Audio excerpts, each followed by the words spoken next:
السلام علیکم. اذان دے دیں. اللہ اکبر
أشهد أن لا إله إلا الله وحده لا شريك له وأشهد أن محمدا عبده ورسوله أما بعد فأعوذ بالله من الشيطان الرجيم بسم الله الرحمن الرحیم. آواز نہیں ہے اس میں, باہر بھی نہیں گئی ہوگی اس کا مطلب ہے.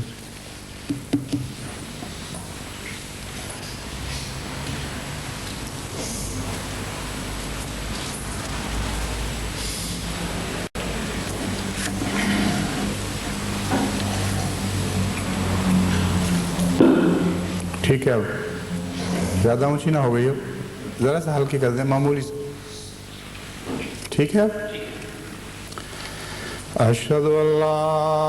الہ الا اللہ وحدہ لا شریک لہ واشہد ان محمدا عبدہ ورسولہ. أما بعد فأعوذ بالله من الشيطان الرجيم بسم الله الرحمن الرحيم. الحمد لله رب العالمين الرحمن الرحیم مالك يوم الدين إياك نعبد وإياك نستعين اهدنا الصراط المستقيم صراط الذين أنعمت عليهم غير المغضوب عليهم ولا الضالين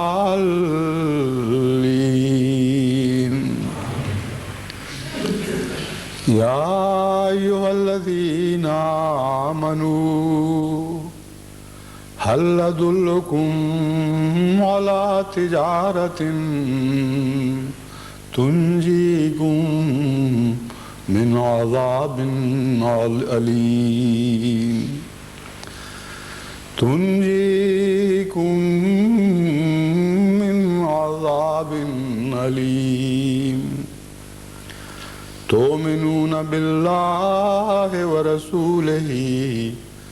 وتجاهدون في سبيل الله بأموالكم وأنفسكم ذلكم خير لكم إن كنتم تعلمون يغفر لكم ذنوبكم ويدخلكم جنات تجري من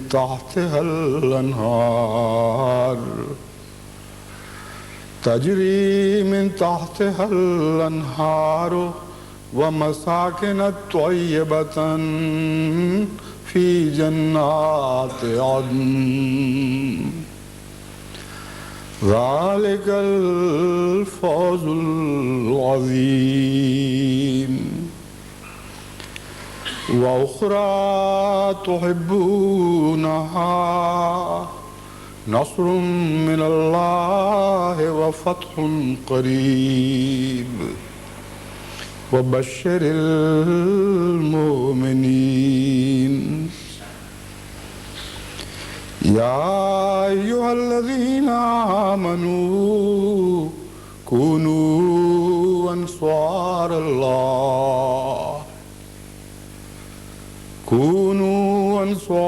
الله كما قال عيسى ابن مريم للحواريين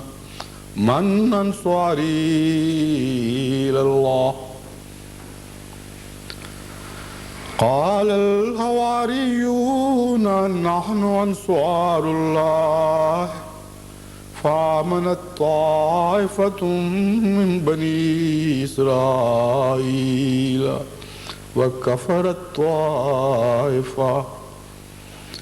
فأيدنا الذين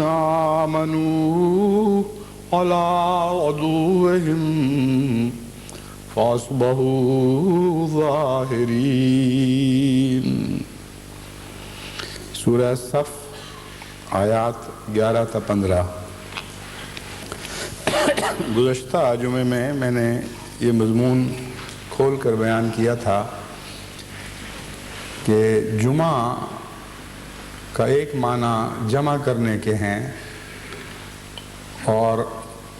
آخری زمانے میں جب تمام دنیا کو حضرت اقدس محمد مصطفیٰ صلی اللہ علیہ وآلہ وسلم کے جھنڈے تلے جمع کیا جانا مقدر ہے، اس کا ذکر سورہ جمعہ میں ملتا ہے، اور آخرین کے میں ظاہر ہونے والے حضرت محمد مصطفیٰ صلی اللہ علیہ وآلہ وسلم کے جس غلام کامل کا ذکر سورہ جمعہ میں کیا گیا ہے، اسی کے زمانے میں تمام دنیا کو امت واحدہ بنانا مقدر ہو چکا تھا، اور اسی کا ذکر ہے جو دیگر قرآن کریم کی آیات میں ملتا ہے، جن میں حضرت صلی اللہ علیہ وآلہ وسلم کے متعلق کی خوشخبری دی گئی کہ آپ کے دین کو لازماً دنیا کے تمام ادیان پر غالب کر دیا جائے گا۔ لیکن یہ کیسے ہوگا؟ اور اس ضمن میں وہ آخرین یعنی جماعت احمدیہ سے منسلک وہ سعید بخت روح ہیں جن کو خدا تعالیٰ نے اس عظیم الشان کام کے لیے منتخب فرما لیا ہے، وہ کیا کریں اور کیسے کوشش اور جد و جہد کریں کہ اس عظیم الشان بلند مقصد کو حاصل کر سکیں۔ عاجز بندے ہیں، بے اختیار ہیں، بے کس ہیں، بے بس ہیں، دنیا کے لحاظ سے کوئی حیثیت نہیں رکھتے، لیکن ایک بہت بڑا مقصد اور بہت عظیم الشان ایک فریضہ ہے جو ان مسیح موعود کے عاجز غلاموں کے سپرد فرمایا گیا۔ اسے حاصل کیسے کیا جائے گا؟ اس ضمن میں قرآن کریم نے جو طریق بتایا ہے وہ میں آج آپ کے سامنے رکھنا چاہتا ہوں۔ سورہ جمعہ سے پہلے سورہ صف ہے، اور الصف اور الجمعہ کے مضامین ایک دوسرے سے گہرا رابطہ رکھتے ہیں۔ سورہ جمعہ میں جیسا کہ میں نے بیان کیا تھا جس اذان کا ذکر ہے وہ تو ایک ایسی اذان بھی ہے جو ہر جمعے کو ہر مسجد سے دی جاتی ہے، لیکن ایک وہ عالمی اذان بھی ہے جس کو امام مہدی نے حضرت صلی اللہ علیہ وآلہ وسلم کے دین کی طرف بلاتے ہوئے دینا تھا۔ اور سورہ صف میں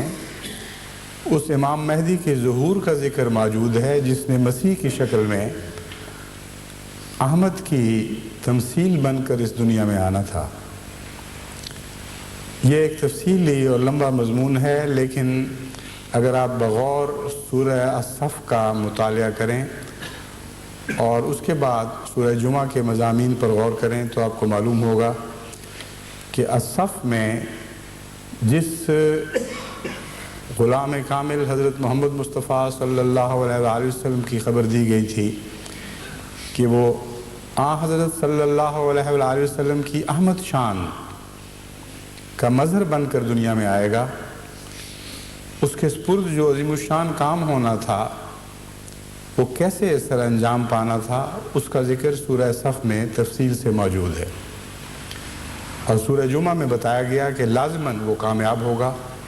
اور ایک ایسا وقت آئے گا کہ تمام بنی نوع انسان کو ایک ہاتھ پر جمع کر دیا جائے گا۔ بس ہر احمدی کے لیے ضروری ہے کہ سورہ صف میں بیان کردہ ان صفات پر غور کرے جو مسیح موعود علیہ السلام کی جماعت کی صفات ہیں، جن کے متعلق فرمایا گیا کہ اگر تم یہ صفات اختیار کرو گے، یہ اطوار اپنا لو گے، اپنی زندگی کو اس طرز پہ ڈھال لو گے، تو ہم تم سے وعدہ کرتے ہیں کہ وہ فتح جو بظاہر دور دکھائی دیتی ہے وہ قریب لے لائی جائے گی، اور وہ نصرت جس کے وعدے تم سے کیے گئے تھے تم اسے اپنی آنکھوں کے سامنے دیکھ لو گے۔ جو آیات قرآنی میں نے تلاوت کی ہیں یعنی سورہ صف سے اخذ کی ہیں، ان کا اب میں ترجمہ کرتا ہوں، اس سے آپ کو کھلا کھلا وہ پیغام مل جائے گا جو حضرت صلی اللہ علیہ وآلہ وسلم کو اللہ تعالیٰ نے مسیح موعود کی آنے والی جماعت کی صفات کے طور پر کھول کر دیا۔ یہ کہنا کہ اس کا تعلق صرف مسیح موعود کی جماعت سے ہے درست نہیں، اس لیے پیشتر اس کے کہ میں ان آیات کا ترجمہ کروں اس مضمون کی وضاحت کرنا چاہتا ہوں۔ سب سے اول اور سب سے آخر حضرت اقدس محمد مصطفیٰ صلی اللہ علیہ وآلہ وسلم اور آپ کے ساتھی ہیں۔ تمام پیشگوئیاں جن میں احمد کی پیشگوئی بھی شامل ہے، اول طور پر حضرت اقدس محمد مصطفیٰ صلی اللہ علیہ وآلہ وسلم کے متعلق ہی ہیں۔ بس جب میں یہ کہتا ہوں کہ آپ کے متعلق یہ پیشگوئی ہے اور آپ کی صفات کا ذکر کیا گیا ہے تو ان معنوں میں نہیں کہ صرف آپ کے لیے یہ مخصوص تھی اور کسی اور کے لیے نہیں، بلکہ ان معنوں میں کہ یہ تمام پیشگوئیاں حضرت اقدس محمد مصطفیٰ صلی اللہ علیہ وآلہ وسلم اور آپ کے غلاموں کے لیے ہیں، اور جو صفات حسنہ بیان ہوئیں وہ بھی آپ کے غلاموں پر صادق آتی ہیں، لیکن آخرین کے پل کے ذریعے آخرین کے رابطے کے ذریعے جسے سورہ جمعہ نے ہمارے سامنے رکھا، آپ کو اولین سے ملایا گیا ہے، اور ملانے کے معنی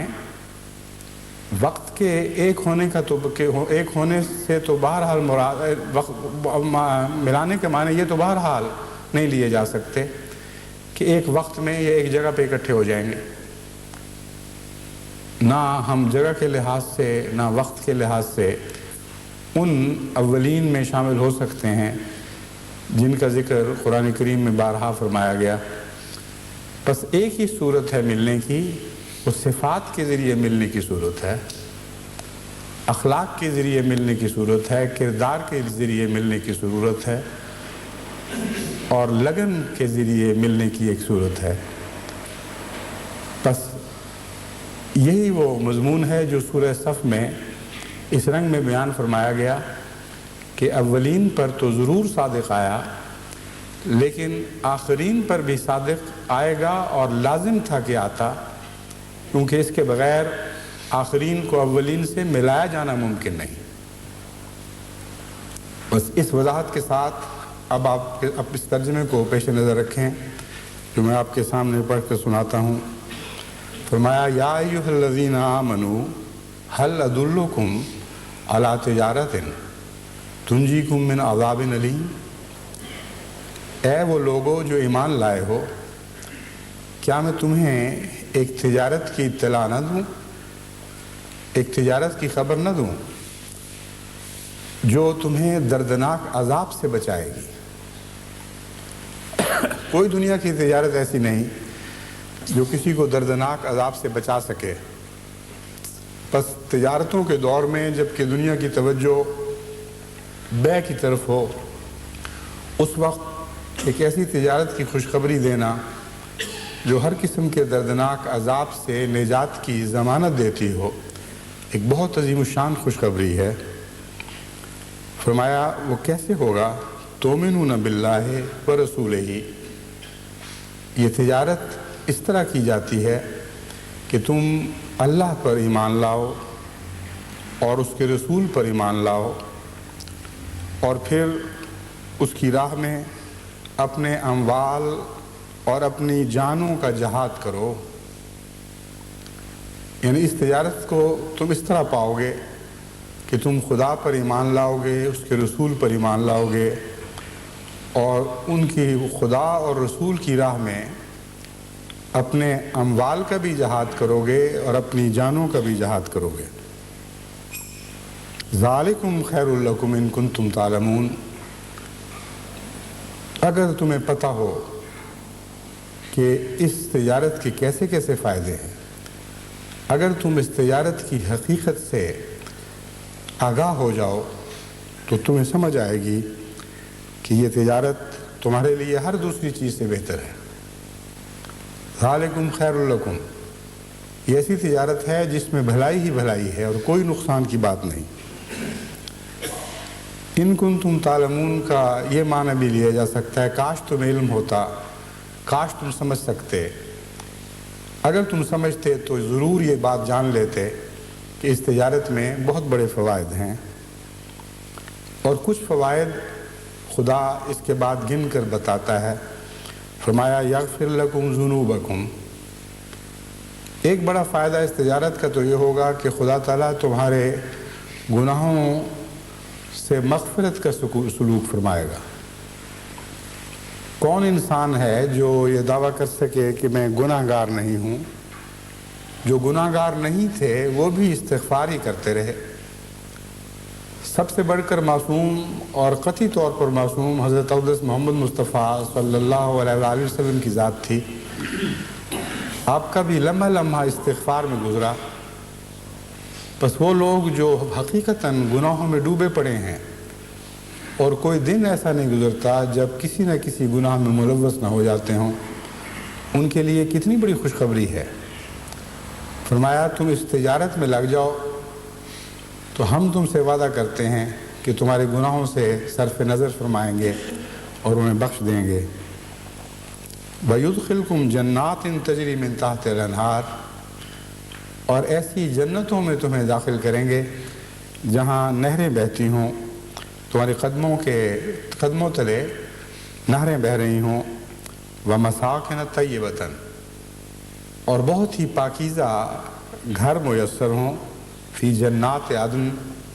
ایسی جنتوں میں جو ہمیشگی کی جنتیں ہیں، کوئی عارضی مقام نہیں ہے،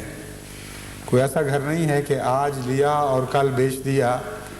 یا آج ملا اور کل کسی نے باہر نکال دیا، بلکہ ایسا گھر ہے جو ہمیشگی کا ہے، کوئی اس سے تمہیں باہر نہیں نکال سکے گا۔ ذالک الفوز العظیم، اسے کہتے ہیں عظیم کامیابی، یعنی یہ مقصد حاصل ہو جائے کہ انسان کے گناہ بخشے جائیں، اللہ تعالیٰ کی رضا حاصل ہو، اسے ہمیشگی کی جنتیں عطا ہو جائیں، تو اسی کا نام فوز عظیم ہے۔ یہ فوائد ہیں جو اس تجارت سے ہیں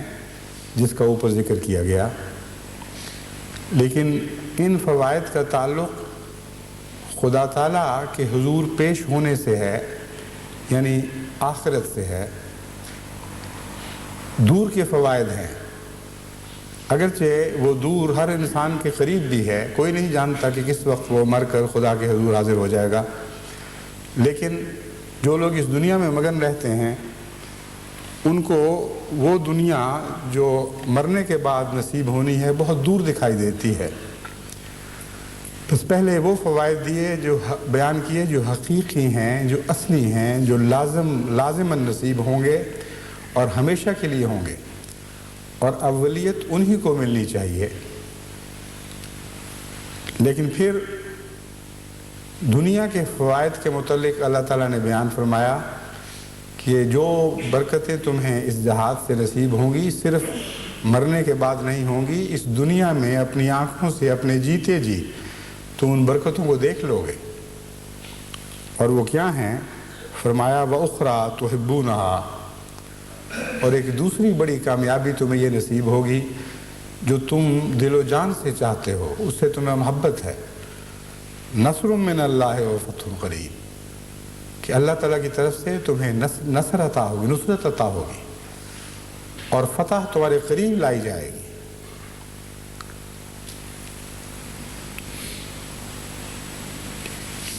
وبشر المومنین، اور اے محمد صلی اللہ علیہ وآلہ وسلم مومنوں کو بشارت دے دو کہ ایسا ہوگا اور ضرور ہو کر رہے گا۔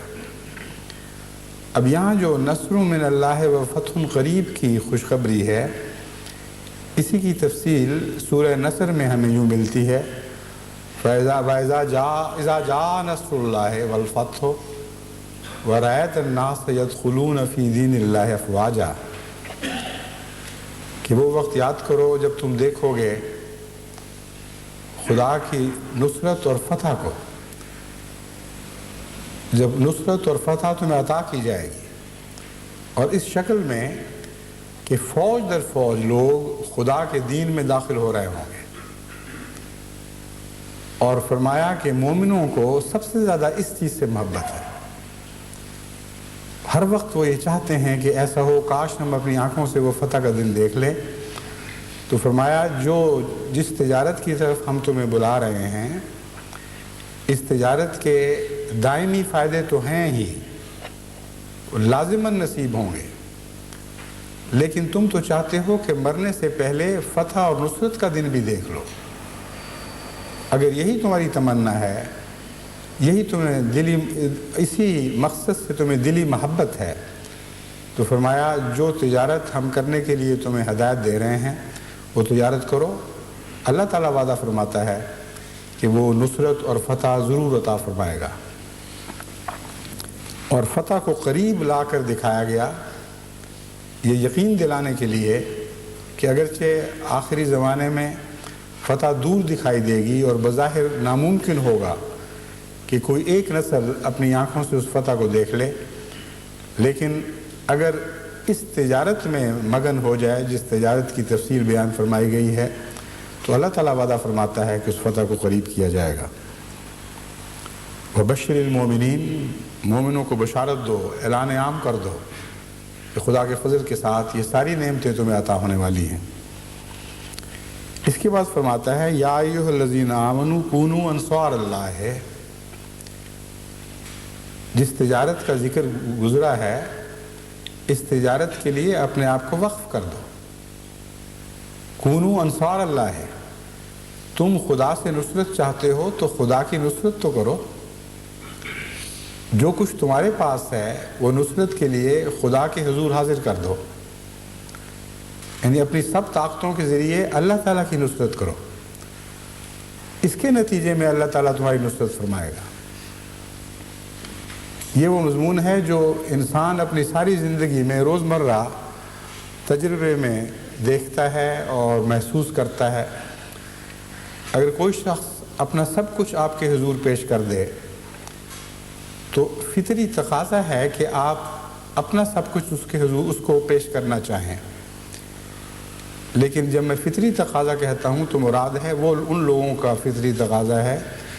جن کی فطرت سلیم ہو، جن کی فطرت پر میل نہ پڑ گئی ہو، جو وہی فطرت رکھتے ہوں جس فطرت پر پیدا کیے گئے تھے.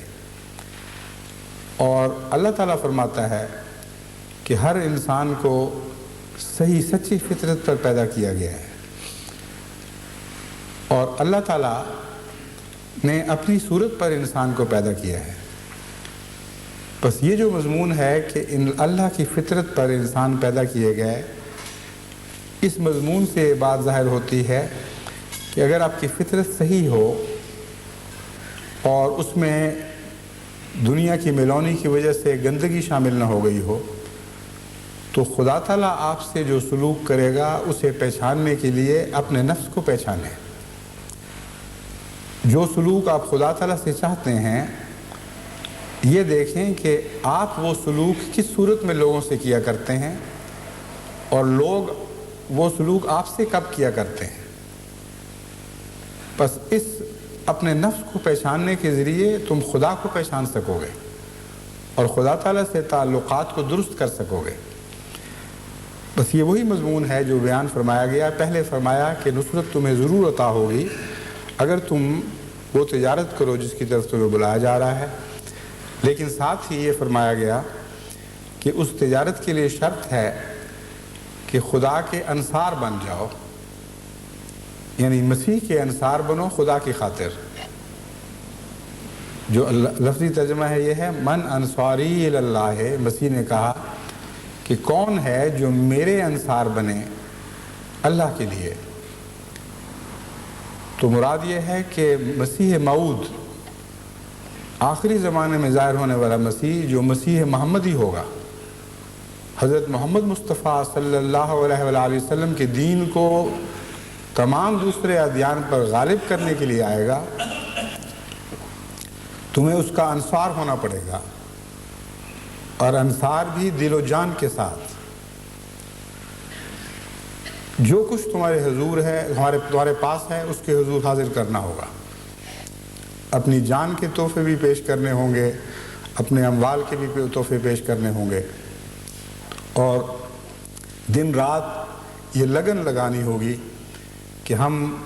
جس طرح بھی بس چلے، جو کچھ بھی ہمارا اختیار ہے، ہم نصرت دین کے لیے اپنے آپ کو ناصر بنا دیں اور خدا کی راہ میں جو کچھ بھی ہم خدمت کر سکتے ہیں وہ بجا لائیں. انصار اللہ میں ایک دائمی حالت کا ذکر فرمایا گیا ہے. اگر نصرت طلب کی جائے تو نصرت وقتی بھی ہو سکتی ہے، لیکن مسیح ناصری کے متعلق اللہ تعالیٰ فرماتا ہے اس نے وقتی نصرت طلب نہیں کی تھی، چند قربانیوں کی طرف نہیں بلایا تھا. اس نے کہا تھا کونو انصار اللہ ہے، من انصاری اللہ، کون ہے جو میرا مددگار بنتا ہے اللہ کی خاطر. اور یہاں انصار سے مراد ہے ساری زندگی کے لیے مددگار بنا رہنا، کسی عارضی مدد کے لیے پیش نہ کرنا، بلکہ ہمیشہ کے لیے خادموں کی فہرست میں شامل ہو جانا. چنانچہ اس مضمون کو سمجھتے ہوئے انہوں نے یہی جواب دیا، نحن انصار اللہ ہے. ان کے جواب میں یہ نہیں تھا کہ ہاں ہم تیرے مددگار بنتے ہیں اللہ کے لیے، بلکہ وہ اس مضمون کو خوب سمجھ گئے تھے کہ مسیح کا مددگار بننا اور اللہ کا مددگار بننا ایک ہی چیز کے دو نام ہیں۔ بس مسیح نے تو خوب وضاحت کر دی کہ میرے مددگار بنو اللہ کی خاطر۔ جواب میں انہوں نے کہا نحن انصار اللہ، ہاں ہم حاضر ہیں، ہم اللہ کے مددگار ہیں، ہمیشہ اللہ کے مددگار رہیں گے۔ تو مضمون ایک ہی ہے لیکن اختصار کے ساتھ بیان فرمایا گیا اور یہ بتایا گیا کہ دونوں باتیں ایک ہی چیز کے دو نام ہیں۔ بس مسیح محمدی کے انصار بننا اور اللہ کے انصار بننا یہ دو مختلف چیزیں نہیں ہیں۔ فرمایا کہ جب تم تجارت کرو گے اور اس رنگ میں تجارت کرو گے تو پھر یقین رکھو کہ خدا تعالیٰ ضرور تمہارا مددگار ہوگا، اور وہ فتح جو تمہیں دور دکھائی دیتی ہے وہ تمہارے قریب لائی جائے گی۔ یہ وہ مضمون ہے جسے جماعت احمدیہ کو خوب اچھی طرح سمجھ کر اس پر عمل درآمد کی ہر ممکن کوشش کرنی چاہیے۔ اس کے بغیر ہم اگلی صورت میں جو دی گئی خوشخبری کے اہل نہیں ہو سکیں گے، اور وہ خوشخبری یہی، سب سے بڑی خوشخبری یہ ہے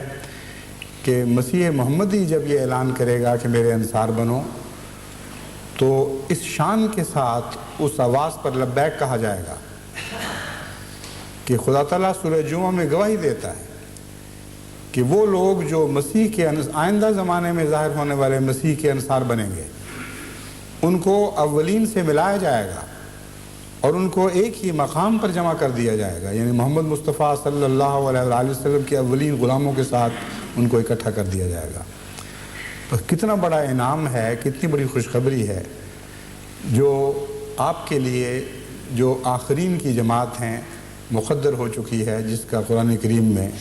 بڑی وضاحت کے ساتھ ذکر موجود ہے، اور وہ طریقہ کار بھی بتا دیا گیا جس طریق پر آپ نے مسیح کی نصرت کرنی ہے، اور اس کے نتیجے میں اللہ تعالیٰ آپ کی نصرت فرمائے گا اور آپ کو بنی نوع انسان کو ایک ہاتھ پر جمع کرنے کی توفیق بخشے گا۔ اس ضمن میں بہت سے خطبات میں پہلے بھی دے چکا ہوں، اور ان خطبات میں زیادہ تر میں نے جماعت کی تنظیموں کو نصیحت کی تھی کہ آپ اس کام کو اس طرح مرتب کریں، اس طرح منصوبہ بندی کے ساتھ بجا لائیں کہ تمام احمدی جن کے دل میں کچھ بھی خدمت کا جذبہ ہے وہ اس نظام سے وابستہ ہو جائیں اور اس سے استفادہ کریں، اور پھر اس کی نگرانی رکھیں اور حتی المقدور کوشش کے ساتھ اس کام کو آگے بڑھانا شروع کریں۔ میں نہیں جانتا کہ کس حد تک منتظمین نے یا سیکرٹری جو اصلاح و ارشاد کے سیکرٹریوں یا دعوت اللہ کے سیکرٹریوں نے اس طرف توجہ کی، یا عمراء نے اپنے فرائض کو اچھی طرح سمجھ کر انہیں بجا لانے کی کوشش کی۔ تمام دنیا کی جماعتوں میں مختلف رد عمل ہوں گے، کہیں کوئی امیر زیادہ مستعد ہیں، کہیں کوئی امیر ذاتی طور پر دعوت اللہ سے قلبی تعلق رکھتے ہیں۔ ایسی جگہوں میں یقیناً خدا کے فضل سے اچھے نتائج نکلے ہوں گے، لیکن بہت سی ایسی جگہ بھی ہیں جہاں عمراء کے پاس یا وقت نہیں ہے یا مزاج اور دماغ نہیں ہے کہ ان باتوں کو سن کر اس طرح ان پر عمل درآمد کریں، یا بعض دفعہ ان کو ایسے مددگار میسر نہیں ہوتے جو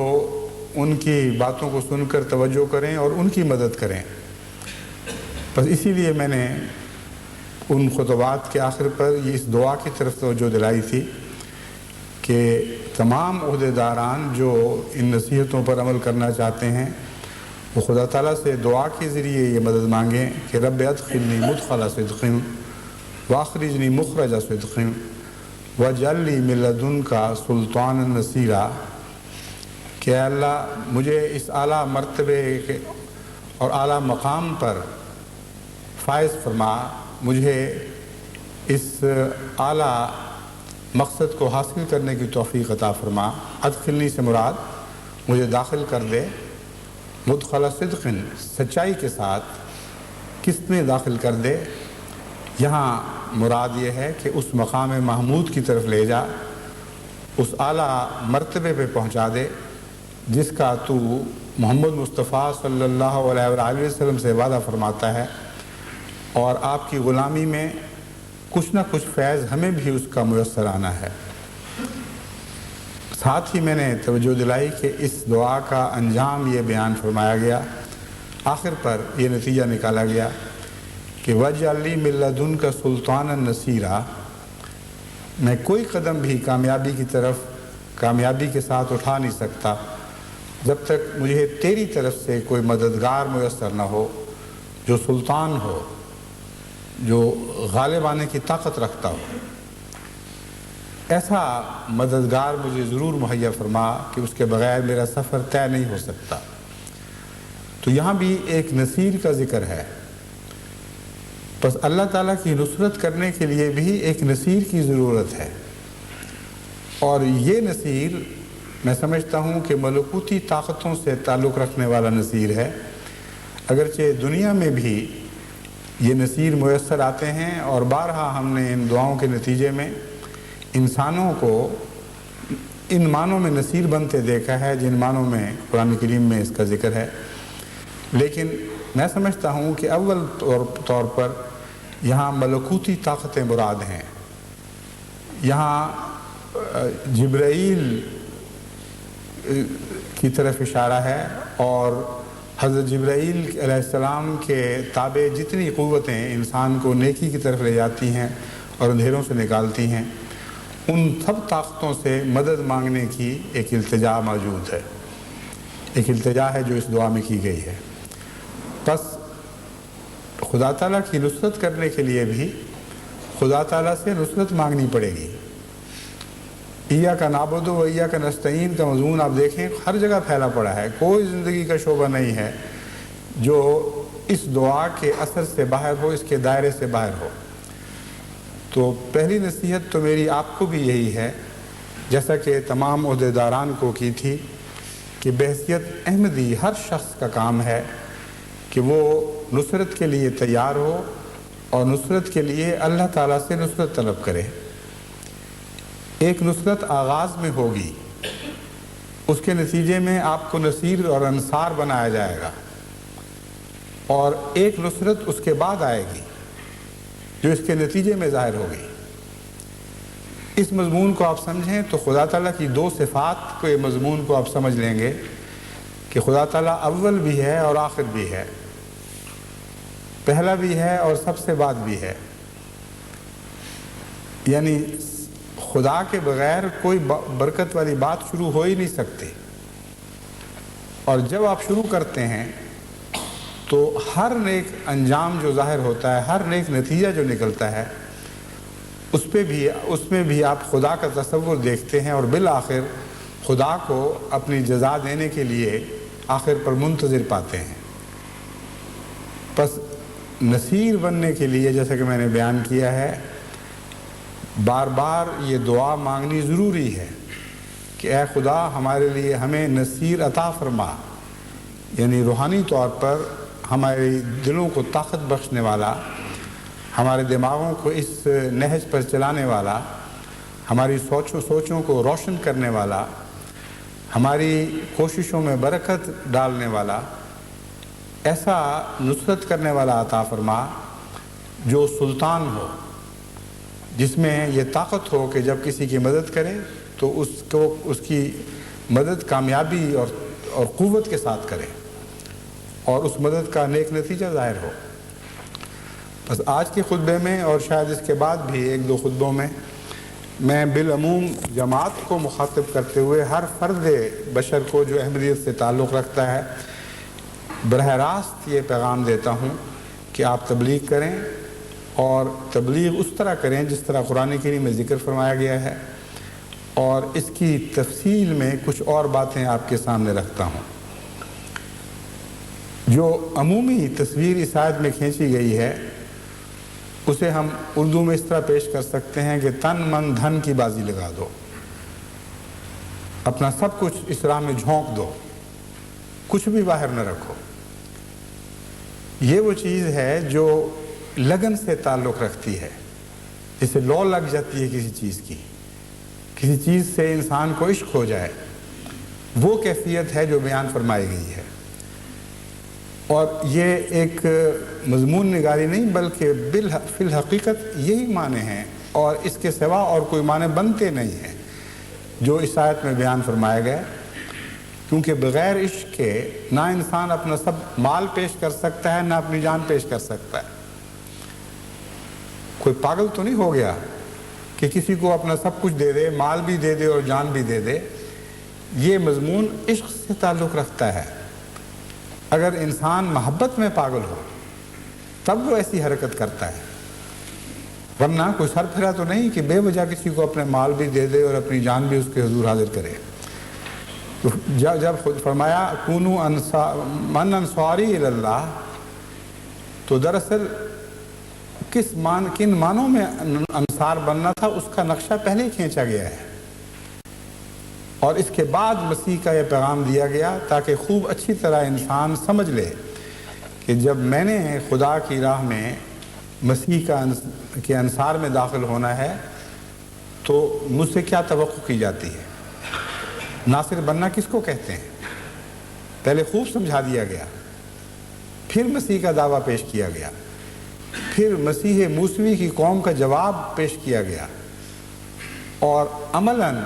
یہ صلاح عام دی گئی کہ اے محمد مصطفیٰ کے غلاموں، مسیح موسوی سے اس کی قوم نے جو محبت اور عشق کا سلوک کیا تھا، کیا تم مسیح محمدی سے اس سے بڑھ کر محبت اور عشق کا سلوک نہیں کرو گے؟ اگر مسیح موسوی کے غلاموں نے بڑی شان کے ساتھ اور بڑی عاجزی کے ساتھ اور کامل خلوص اور صدق کے ساتھ مسیح کے حضور خدا کی خاطر اپنے اموال اور جانیں پیش کر دیے تھے، تو کیا تم بھی ایسا نہیں کرو گے؟ یہ وہ سوال ہے جو اس میں مضمر ہے، اس میں شامل ہے. اور جیسا کہ میں نے بیان کیا ہے، یہ ایک عشق کا نظارہ ہے. حضرت مسیح کے انصار کے حالات پر آپ نظر ڈالیں تو واقعتاً یوں لگتا ہے جیسے وہ دیوانے ہو گئے ہیں.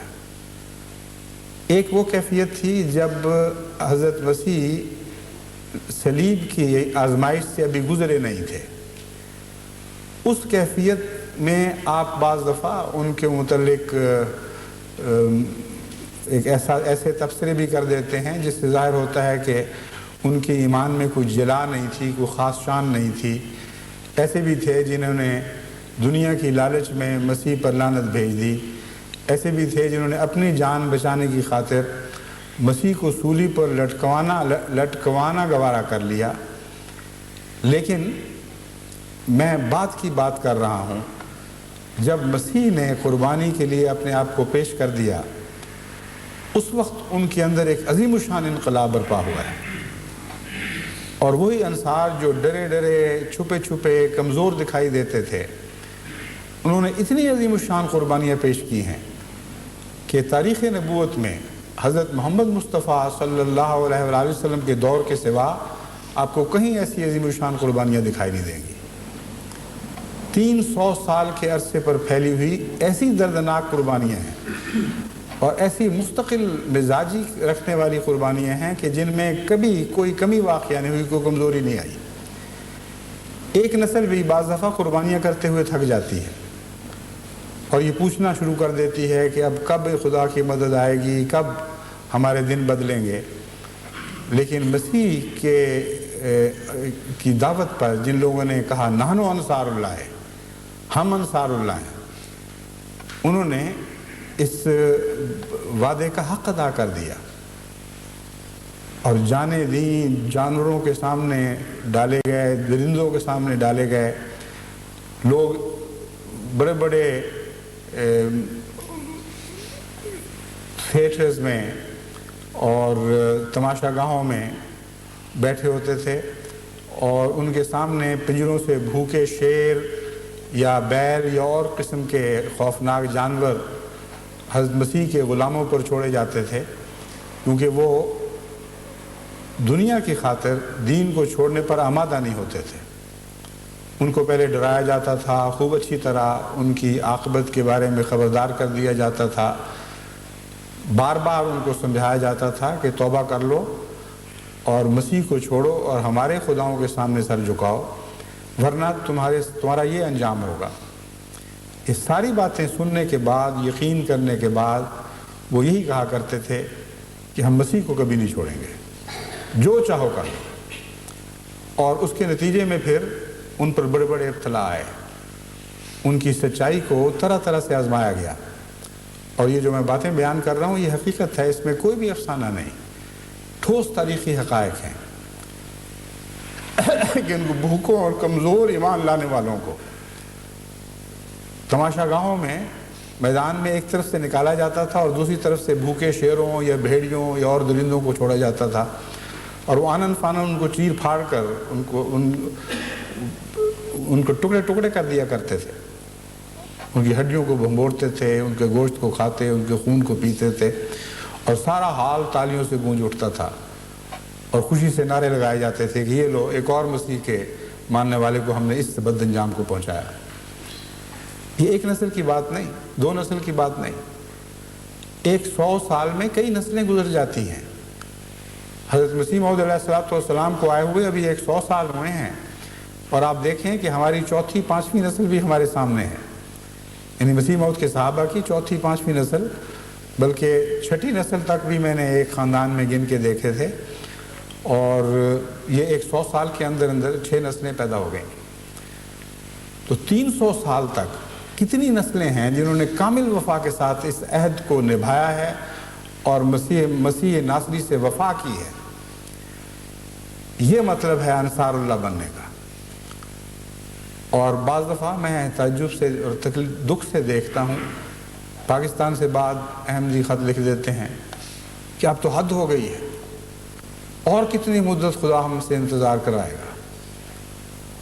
اتنی تکلیفیں پہنچ گئیں، خدا کی مدد کیوں نہیں آتی، کیوں نقشے نہیں بدلتے، کیوں دشمن ہلاک نہیں ہوتا۔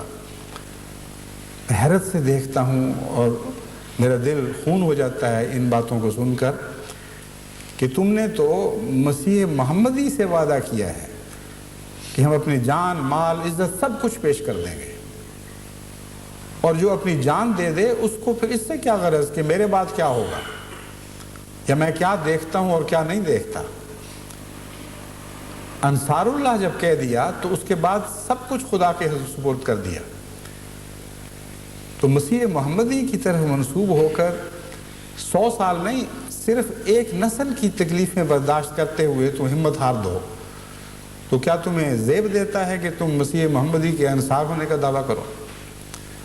بس اس صورت میں ہمارے اس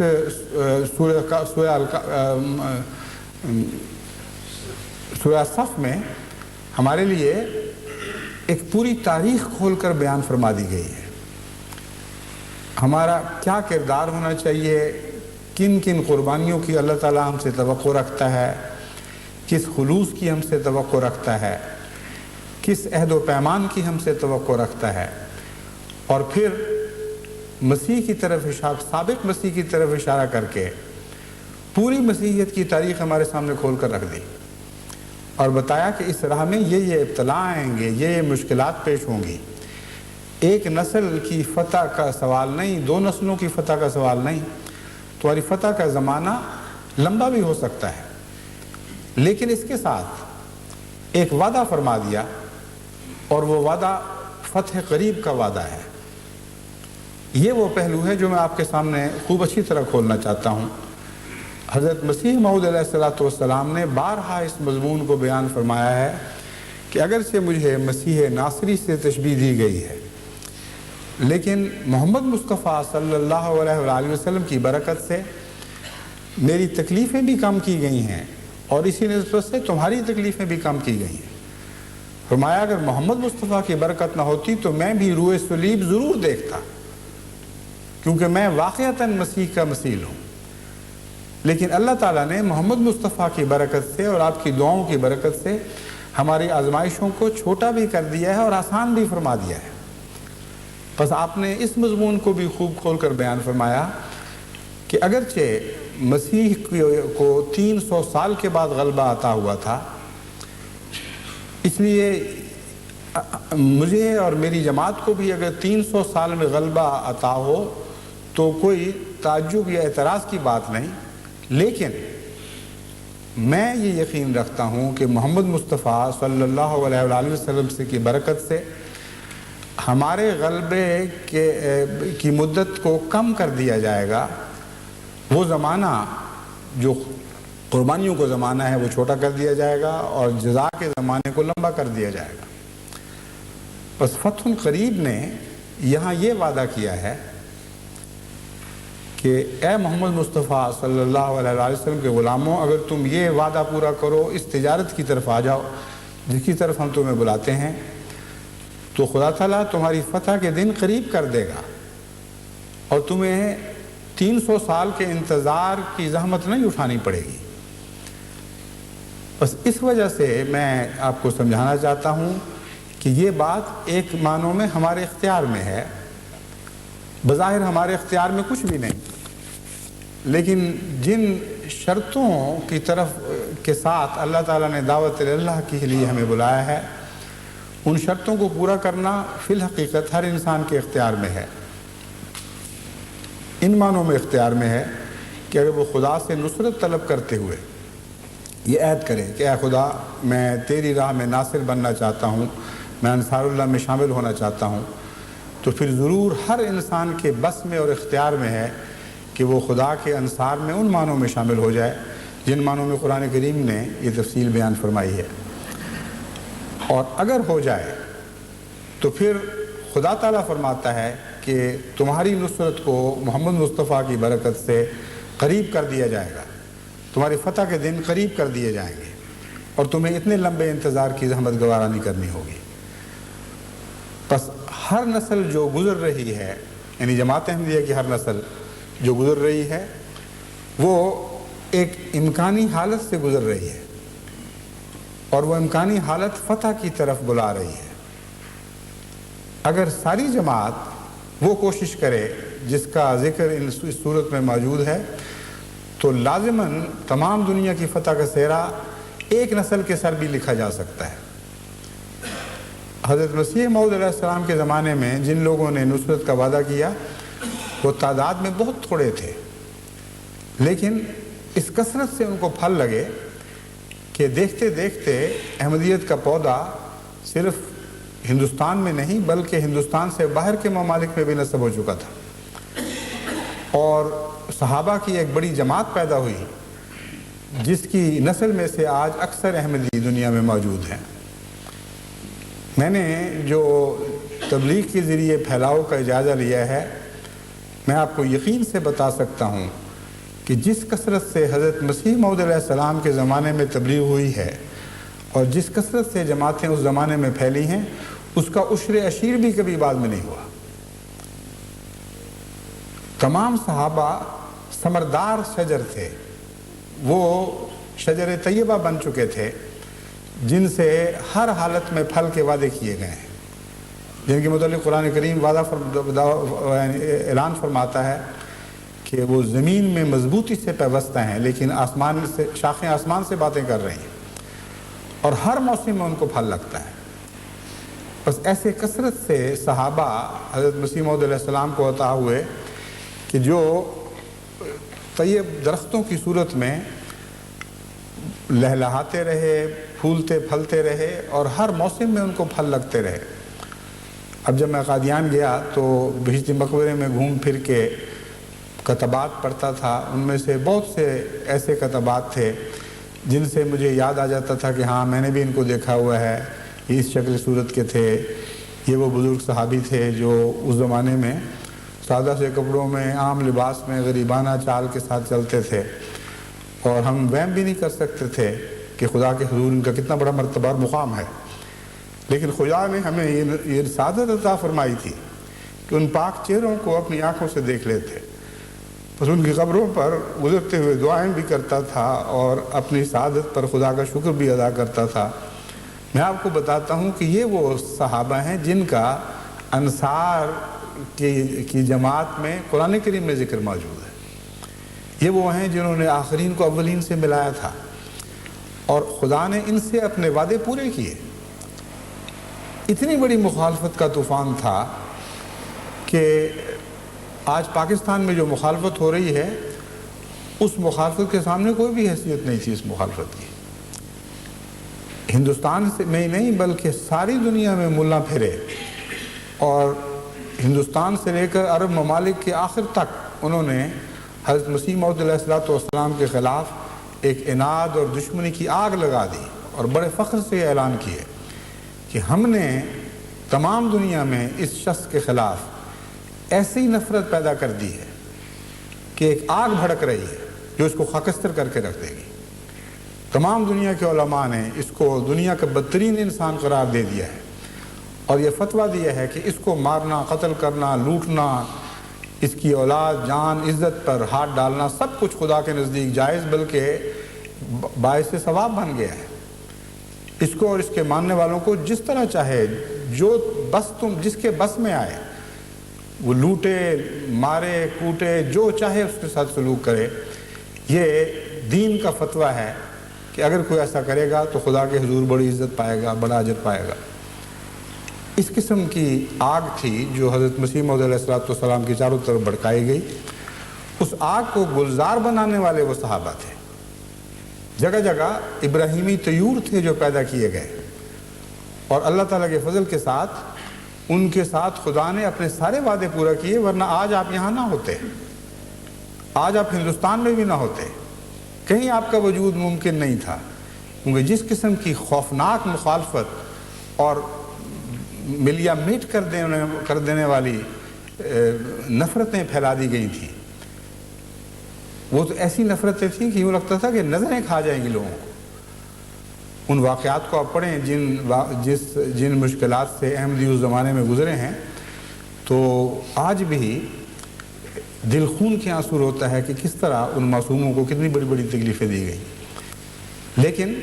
خدا نے جب فرمایا فتح قریب، تو اس زمانے کے لحاظ سے جو فتح ہوئی وہ بہت بڑی فتح تھی. احمدیت کا ان خطروں سے بچ کر سلامت گزر جانا اور خزاں کے دور میں حضرت مسیح موعود علیہ الصلوۃ والسلام کو کثرت سے اشجار طیبہ عطا ہونا، یعنی ایسے درخت عطا ہونا جو پھولنے پھلنے والے ہوں اور جن کو کوئی دنیا میں کاٹ نہ سکے، برباد نہ کر سکے، کوئی ان کو بے ثمر نہ بنا سکے، یہ وہ وعدہ تھا نصرت کا جو حضرت مسیح موعود علیہ السلام کے زمانے میں پورا ہوا. اب آپ کو نصرت کے دوسرے دور میں داخل کر دیا گیا ہے. اس دوسری صدی نے ایک نیا باب کھولا ہے نصرتوں کا اور فتوحات کا، اور اس صدی کے سر پر کھڑے ہونے والوں کی ایک مثال حضرت مسیح موعود علیہ الصلوۃ والسلام کی صدی کے سر پر کھڑے ہونے والے بزرگ صحابہ سے ملتی ہے. اور یہ دور کئی معنوں میں نئی برکتیں لے کر دوبارہ آپ کے سامنے آ گیا ہے. بس آپ اگر انصار ہونے کا حق ادا کریں گے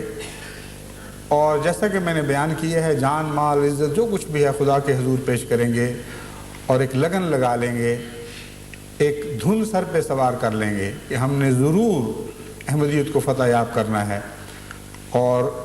دعوت اللہ کے ذریعے حضرت مسیح موعود علیہ الصلوۃ والسلام کی جماعت میں کثرت سے لوگوں کو داخل کرنا ہے، تو پھر وہ نصرت کا وعدہ جس کا سورہ نصر میں ذکر ہے کہ فوج در فوج لوگ داخل ہوں گے، اس وعدے کو آپ اپنی آنکھوں سے پورا ہوتا دیکھیں گے. اور میں سمجھتا ہوں کہ اس صدی میں ہرگز بعید نہیں کہ اگر ہم ان نصیحتوں پر عمل کریں جو قرآن کریم نے ہمارے سامنے رکھی ہیں اور اس خلوص اور وفا کے ساتھ عمل کریں جس کی توقع کی جاتی ہے، تو میں سمجھتا ہوں کہ ہرگز بعید نہیں کہ اس صدی ہی میں تمام دنیا پر اسلام غالب آ جائے. اس صدی کے آخر تک تو ہم میں سے شاید ہی کوئی پہنچے، یعنی وہ بچے پہنچیں گے جو میری بات کو سنیں بھی تو سمجھ نہیں سکتے، اگر کوئی ان میں سے پہنچے. لیکن اس صدی میں کیا ہوگا ہم اپنی زندگیوں میں یہ ضرور دیکھ سکتے ہیں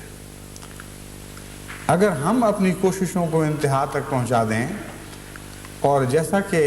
اس مضمون کا حق ہے منصوبہ بنائیں، صرف جماعتی منصوبہ نہ بنائیں بلکہ انفرادی منصوبے بنائیں، دعائیں کریں، جد و جہد کریں، دن رات اس کام میں اپنے دل کو لگا لیں اور اپنے ذہنوں کی سب سے بڑی فکر یہ بنا لیں تو مجھے یقین ہے کہ دیکھتے دیکھتے ہر جگہ عظیم الشان انقلاب رونما ہونے شروع ہو جائیں گے،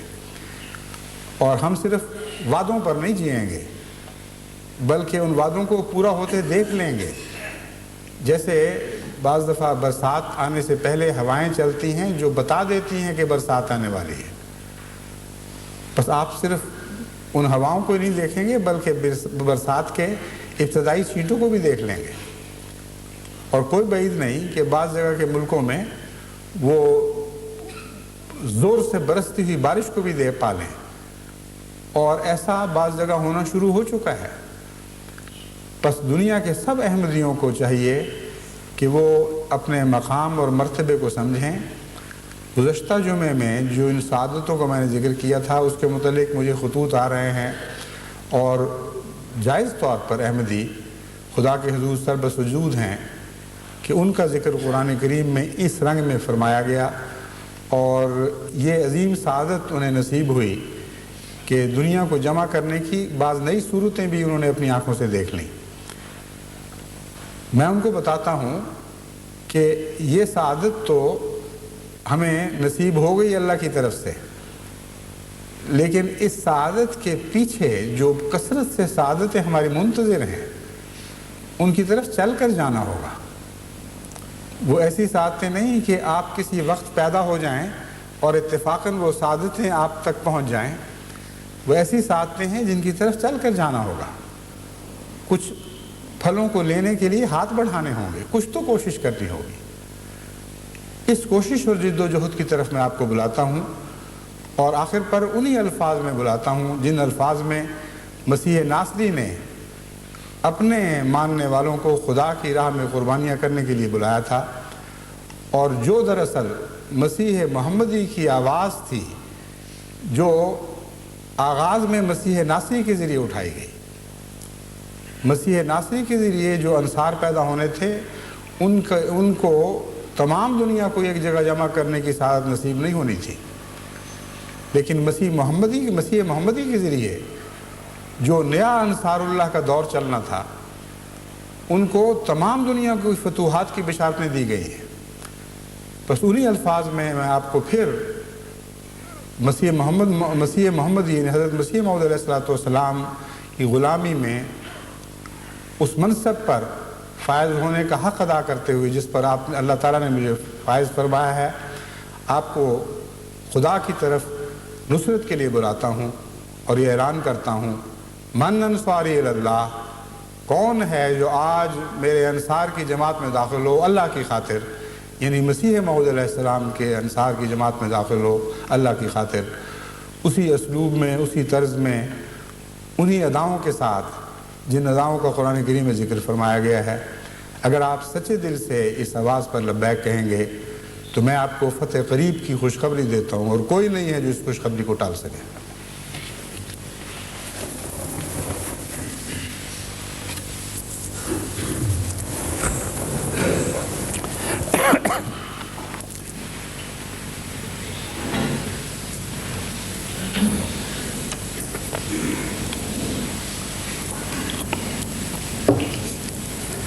الحمد للہ نحمده ونستعینه ونستغفره ونؤمن به ونتوکل علیہ ونعوذ باللہ من شرور انفسنا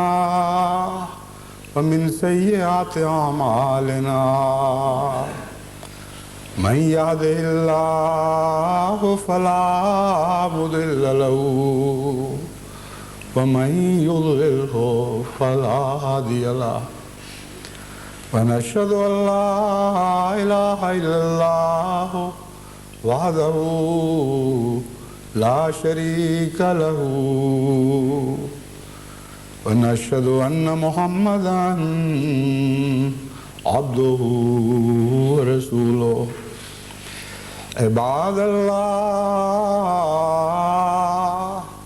رحمكم الله إن الله يأمر بالعدل والإحسان وإيتاء ذي القربى وينهى عن الفحشاء والمنكر والبغي يعظكم